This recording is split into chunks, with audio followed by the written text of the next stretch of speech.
comprendre facilement la notion de corrélation de A à Z. 1. Présentation générale. Le coefficient de corrélation mesure le degré de liaison existant entre deux phénomènes représentés par des variables x et y.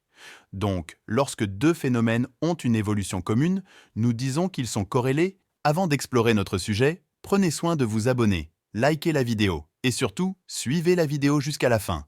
Commençons maintenant. Prenons un exemple de deux variables, le revenu et la consommation. S'il y a augmentation ou diminution ou constance simultanée des valeurs des deux variables, revenu et consommation, alors on parle de corrélation. Attention! La corrélation, ne pas causalité. On parle de causalité si l'on cherche une influence ou une liaison entre deux variables économiques. Par contre, on parle de corrélation si on cherche le sens de l'évolution de deux variables. Point 2. Distinction de corrélation. Nous pouvons distinguer la corrélation linéaire et non linéaire. La corrélation est dite linéaire lorsque tous les points du couple de valeurs x et y de deux variables semblent alignés sur une droite, tandis que on parle de la corrélation non linéaire lorsque le couple de valeurs se trouve sur une même courbe d'allure quelconque. Point 3. Mesure et limite du coefficient de corrélation. La représentation graphique ne donne qu'une impression de la corrélation entre deux variables sans donner une idée précise de l'intensité de la liaison. C'est pourquoi nous calculons une statistique appelée coefficient de corrélation linéaire. Comment mesurer le coefficient de corrélation? Pour mesurer la corrélation, il faudra l'application de cette formule.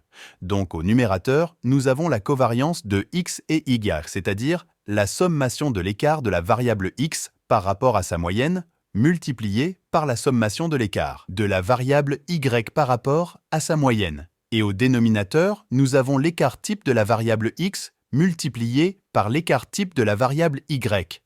Cela veut dire le racine carrée de la sommation de la variable x par rapport à sa moyenne, le tout au carré, multiplié par la racine carrée de la variable y par rapport à sa moyenne, le tout au carré. Il est à démontrer que le coefficient de corrélation est comprise entre -1 et 1. Alors, deux variables peuvent être en corrélation positive si le coefficient est proche de 1 et l'on constate alors une augmentation ou diminution ou constance simultanée des valeurs des deux variables. Également, deux variables peuvent être en corrélation négative si le coefficient est proche de -1 et l'on constate les valeurs de l'une augmentent et les valeurs de l'autre diminuent. Et enfin, deux variables sont dites non corrélées. Si le coefficient est proche de 0, il n'y a aucune relation entre les valeurs de variation de l'une à l'autre. Abonne-toi à la chaîne pour plus de contenu et mets en commentaire la partie que vous voulez qu'on aborde.